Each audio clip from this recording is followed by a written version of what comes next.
Ayan, may dikit na parehas. Ito, may dikit na din. Ito, may dikit na. Paikot, medyo tuyo na. Ito, meron na rin dikit.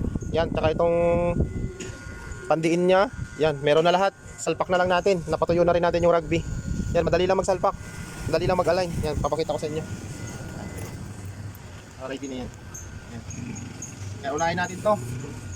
Meron dikit na yan. Madali lang madali lang mag-align. Yan oh. Babaan nyo lang ng ganito, huwag nyo agad diinan. Huwag nyo agad diinan, ibaba nyo lang ng ganyan. Yan.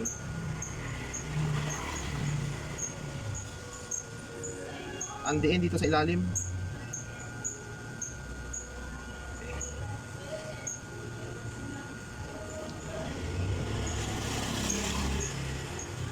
Ayan. Dikit na agad. Oh. Ganyan lang kabilis. Ganyan lang kabilis. Walang bayad matuto, manood ka lang. Baka magustuhan mo.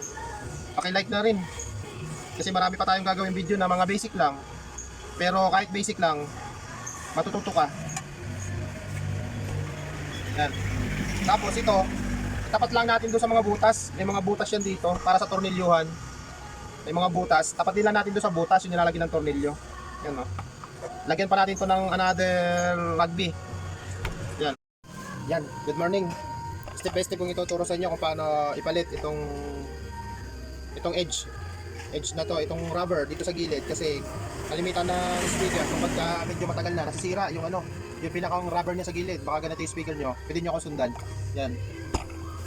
Simple lang to pero kailangan yung iba nagtitipid para hindi nyo na ipagawa sa iba. Kayo, kahit kayong gumawa, napaka basic lang gawin para hindi na kayo mag-aksaya ng pera. Bibili lang kayo sa online ng ganito, edge. Ang sukat nito 10 inches. Yan, napakadaling ikabit. Yan, unang-una natin gagawin, tatanggalin natin ito yung cover niya. Yan, tanggalin natin yung umiipit dito sa edge. Yan, lilinisin muna natin, tanggalin muna natin yung ipit. Ganito lang yung first step. Yan, ganyan lang. Excuse. Mabilis lang. Napakamurang halaga lang nito. Kaysa dalhin nyo dun sa pagawaan, kasi pag sa pagawaan, mahal na yung magagastos nyo. Tapos kapag natanggal nyo na yung cover, ito, lilinisin nyo paikot. Dapat may panlinis kayo. Yan, lilinisin nyo paikot.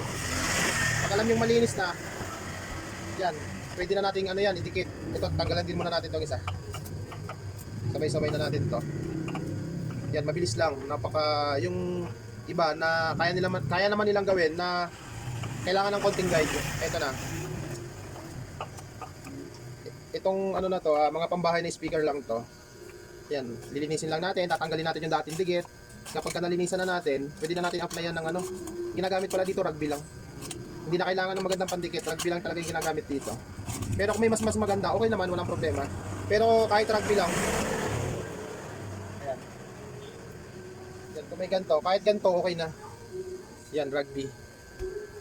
Linisan lang natin paikot. Yan. Tanggalin din natin yung tira-tira kasi may tira-tira dito yung luma. Kailangan matanggal din natin. Yan o. Lang, adahan lang. Yan.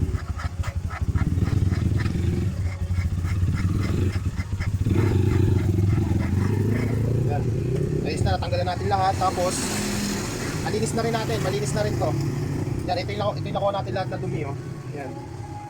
Kailangan bago natin lagyan ng rugby, kailangan malinis to, tapos malinis din to. Yung parang ginagawa din lang natin sa mga pangkaraniwang bagay. Didikitan natin to, didikitan din natin to, tapos syempre ito, didikitan din natin. Yan paikot, tas dito. Tapos, ganun din dito sa kanyang cover. Yan, bali ganyan ang mangyayari niya, no? Yan, okay na siya. Yan. Tapos, pagka nalagyan na natin ng rugby paikot, nalagyan na natin dito at meron na rin to mga ilang segundo, ilang minuto, mga 1 minute ganyan, mga 2 minutes sa pagka-apply ng rugby, pwede na natin ilagay ito.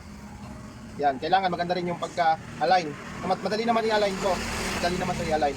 Pagka binagsak mo yan ng ganyan, yan, lalapat na yan. Kaunting hagod lang pa ganon. Yan. Tapos kapag lumapat na, applyan mo ulit ng rugby. Applyan mo ulit ng rugby dito. Tapos, para naman dito, yan, lagyan mo rito ng rugby, paikot, yan, mga 2 minutes din, pwede mo na ulit ilagay itong yung kanyang, yan, hindi, okay na siya, yan, balik na siya sa original, ganun lang yung gagawin natin, yan, maglalagay na tayo ng rugby,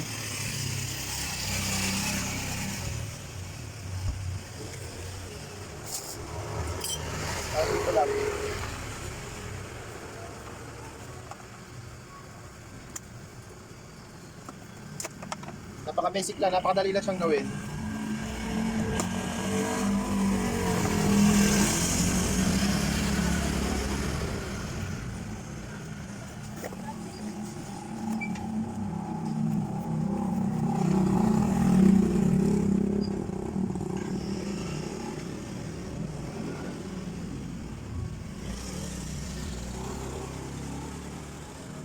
Kumain na lang natin, mas maganda pag kinakamay para nasasalat natin yung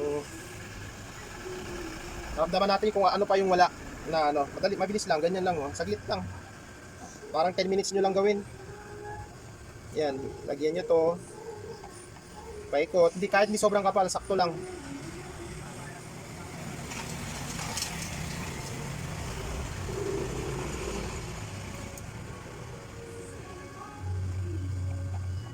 Huwag nyo lang palalabisin ng husto para hindi pangit tingnan. Yung rugby, para hindi siya mukhang amusin o madungis.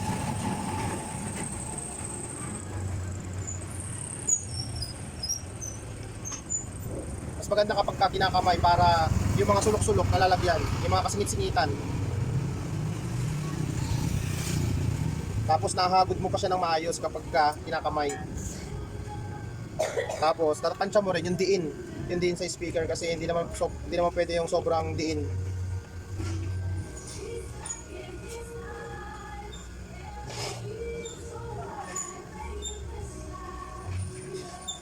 Yan, tapos na tayo sa may paglalagyan ng edge. Dito naman tayo sa ano, yan, sa pinakang frame niya. Doon na sa bakal, sa metal. Para ka lang naglalaro. Para lang to dun sa mga ayaw nang pumunta sa repair shop. Yung mga ayaw nang pumunta sa repair shop, pwede nyo itong sundan.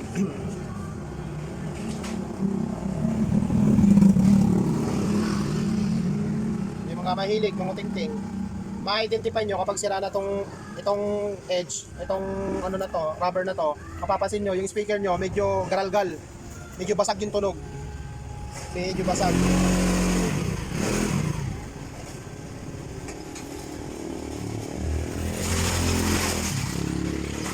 Kaya basag. Hindi na nag-a-align yung papel. Hindi na nag-a-align yung papel ng speaker kasi doon sa kabilang side punit na, wasak na doon sa kabilang side buo pa. Kaya minsan tumutunog siya ng maganda, minsan pangit. Pero kalimitan talaga pagka sira yung ganito, talagang medyo garalgal na ang tunog. Lalo na pag nilalakasan mo. Pagka mahina medyo okay, pagka nilakasan mo yan, basag ng tunog. Gawa yun dito. Silipin nyo lang kung nagbibitaka na to. Pero kung maganda naman to at walang problema ang inyong rubber, may posibleng sa amplifier or sa voice coil. Meron siya. Kala ko mamaya ka pa, lipat ko na lang yung motor. Ayos lang yan.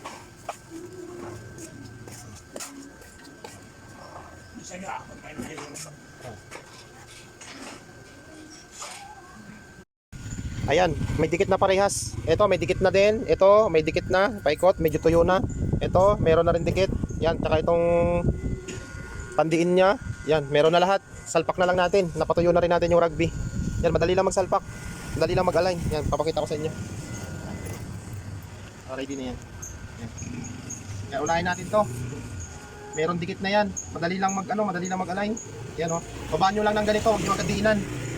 Huwag nyo agad diinan. Ibaba nyo lang ng ganyan. Yan.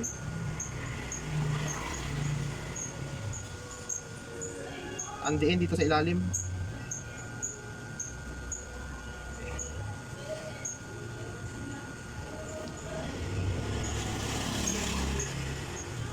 Ayan. Dikit na agad. Oh. Ganyan lang kabilis.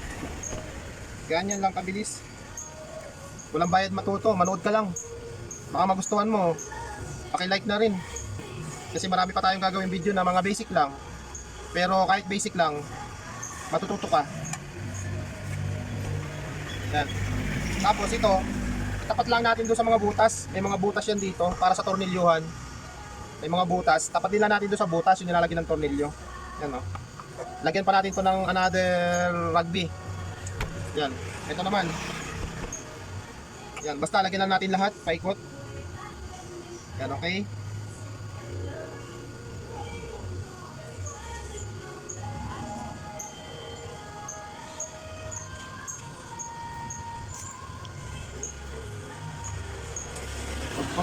wag agad didiinan para ano, para kahit magkamali, walang problema.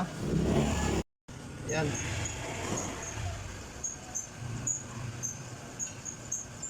Kailangan maganda yung pagka-align para yung bounce niya maganda. Yan, okay. Pag alam na natin na pantay na, medyo diinan na natin ng konti doon sa gilid. Yan. Yan, okay na. Ganyan lang kabilis.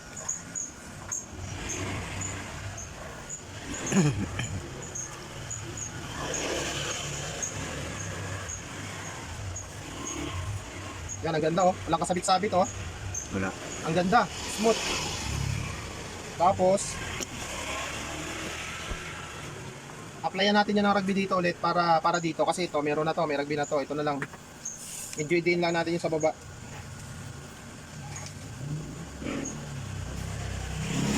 Yan. Ang ganda ng align guys. Ang ganda oh. Oh, di ba? Ito na lang. Lagay tayo ulit ng rugby. Halos 10 minuto lang ginawa. Kayang-kaya nyo to. Pagka ganitong mga ordinary lang or pambahay na speaker, mababa lang yung wattage, pwede na yung rugby, matigas na to. Pero pag yung mga pambattle o mga pangdiskuhan, iba yung ginagamit namin dyan na pandikit. Talagang matibay yun. Sobrang tibay. Pero ito, matibay na rin to.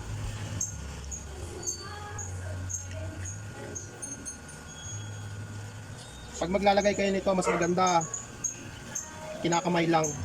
Hindi naman ito mapapanis. Kasi para masalat mo ba na mahusay, ng maganda. Malagyan yung bawat sulok.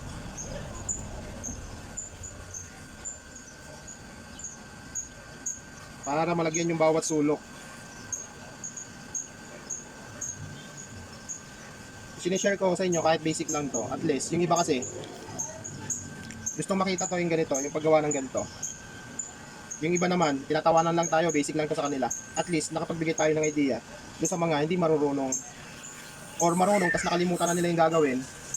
Yan, pwede to. Yan, patuyuin lang natin ng mga 2 minutes.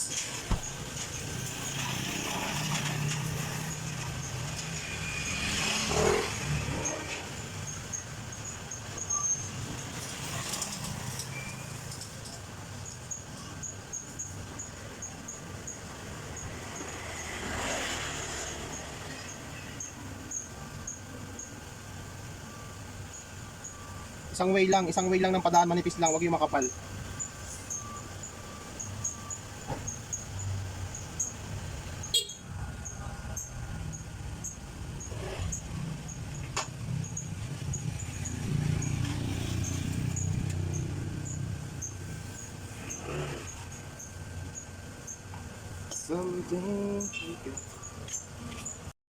Yan, kakabit na natin yung ano. Kakabit na natin to. Make sure na dapat tumapat tong mga gatla na to, itong mga butas. Yan, dito. May butas din yan dito, yung tinatornilyuhan. Yan, meron ng rugby. May rugby na rin dito, paikot. Tuyo na rin siya. Pwede na natin idikit. Tapos make sure na walang sabit. Yan, dapat pag pinamp nyo, binayo nyo ng ganyan, walang kasabit-sabit. Para naka-rejoice. Rejoice talaga. Ayan. Dapat wala kang maririnig na sabit. O mararamdaman. Yan. Tapat lang natin sa butas.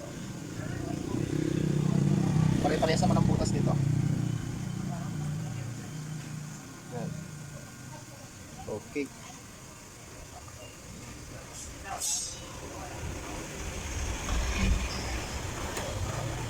Ganyan lang kabilis, ganyan lang kadali. Para lang doon to sa mahilig manguting-ting na gusto niyang gawin yung speaker niya. Yan. Napakadali lang. Saka yung gastos, napaka-less talaga. Napaka-konti lang na magagastos mo. Yan, okay na oh. Medyo agad-agurin lang, pantay-pantayin. Wala nang kawala. Hindi yan makakawala kasi nakadikit na to, tapos dididikit pa natin to. Walang kawala yan. Kaya rugby lang ang ginagamit sa mga ganito.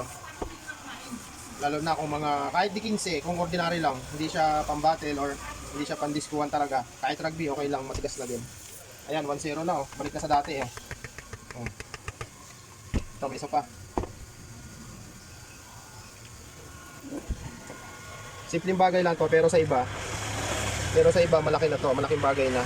Kasi unang-una, gusto nilang matuto. Saan ba tayo mag-uumpisa kundi sa basic? Yan. Tapos sa susunod, tuturuan ko kayo magpalit ng voice coil. Kung paano mag-align o magpalit ng voice coil. Step by step ko rin ipapakita. Kung paano magpalit ng voice coil ng isang speaker. Step by step. Ayan, okay na. Ayan. May gagawin ako sunod na araw. Marami kong gagawin na palit voice coil na speaker. Sana may natutunan kayo.